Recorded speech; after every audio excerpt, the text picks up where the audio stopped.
इतना heaviest breakfast के बाद तो आपको एक ही चीज की जरूरत होगी।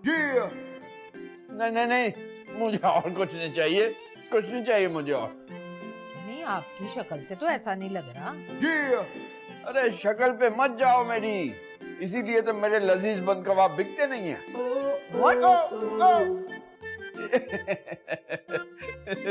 इट वाज जोक जी। Oh, good good good jokes. क्या ख्याल है फिर हो जाए? क्या? 1 कप ग्रीन टी।